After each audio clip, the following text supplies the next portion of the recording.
Okay, so Floria, please start off by just setting up simply what the story is of The Turning. The story is about a woman named Kate. And when we first meet her, we can see that maybe there's been some kind of trauma in her life. And then she gets the job of her dreams. It's sort of the Cinderella moment where she gets the job to take care of a 6-year-old. How hard could it be? And this beautiful big estate. And when she gets there, things aren't what they seem to be.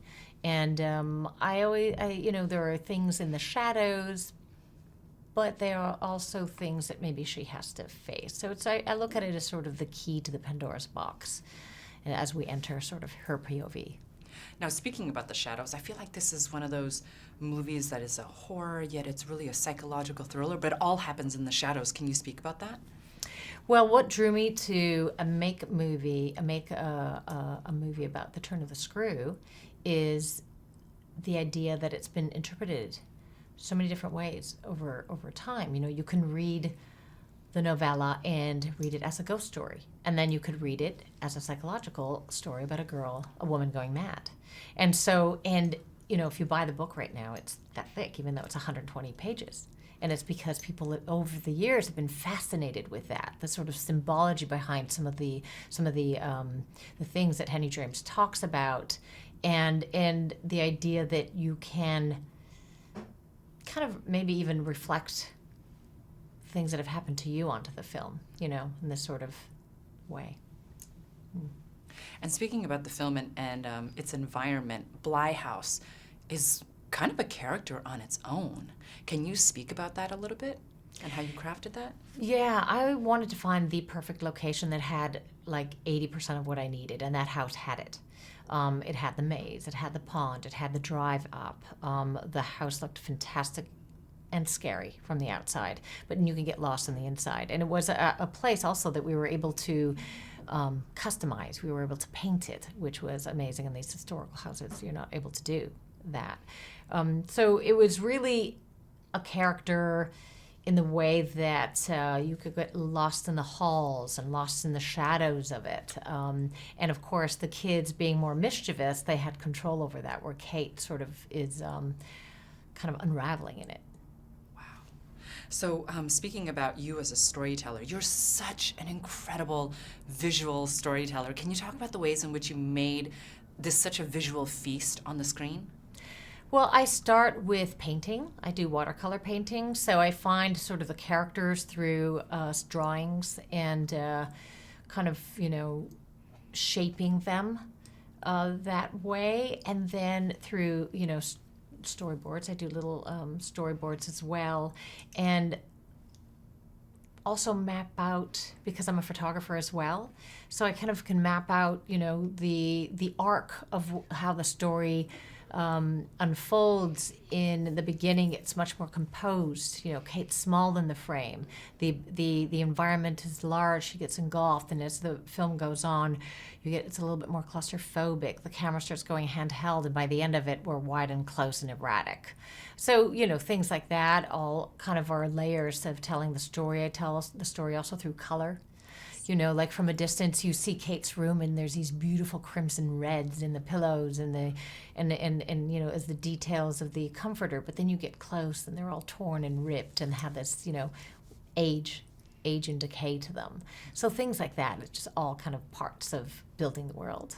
And I think a lot of people that are watching this film feel like you are such an incredible visual storyteller, but I also read that you did a lot of like mood boards, and you did that stylized just way of translating that, and you also pulled a lot of inspiration from painters, historical painters. Can you speak about that too? Because I know a lot of people are going to be interested in how you got there visually, because again, it's so stunning.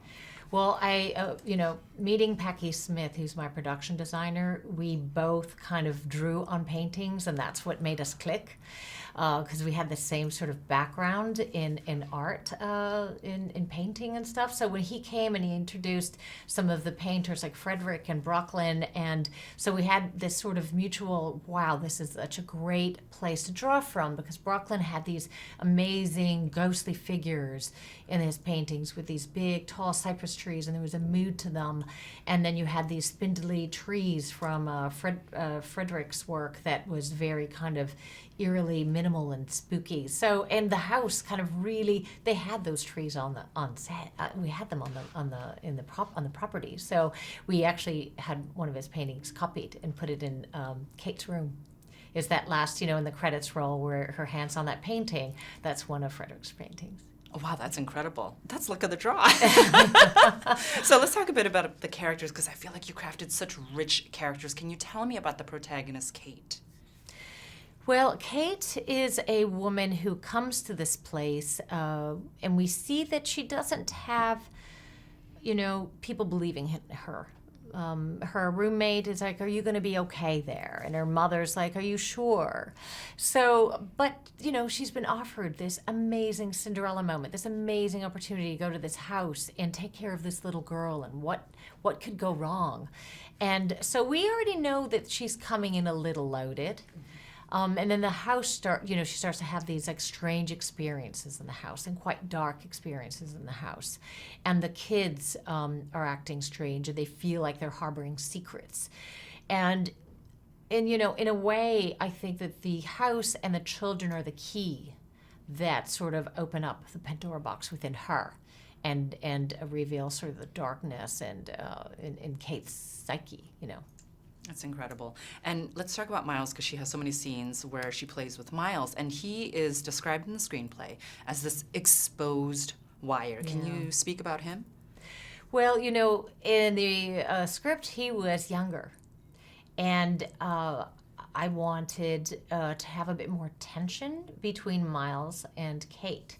So we upped him in age, and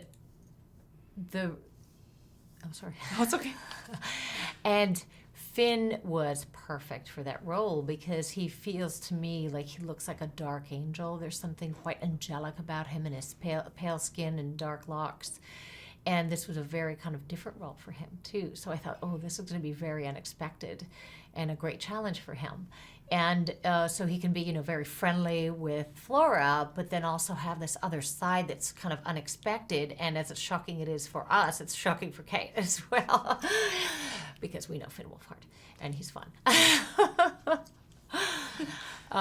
But they come as sort of unexpected moments, and there's this idea that he is navigating through sort of a handed down bad influence from Quint. There's this sort of, does Quint still have his claws into Miles? And that's the thing that Kate's character has to grapple with. Can she save the boy, or can she not? Is it too late? So this movie for me, a little bit scary, a little bit too much. Okay. So I have to ask you, what scares you as the director? You created and crafted this. What scares you? I think what scares me is not getting all the things that I need to get done in my life. I'm constantly working, constantly putting myself in situations of the unknown, sort of, the mysteries of challenges, of putting myself in situations that I've never been in.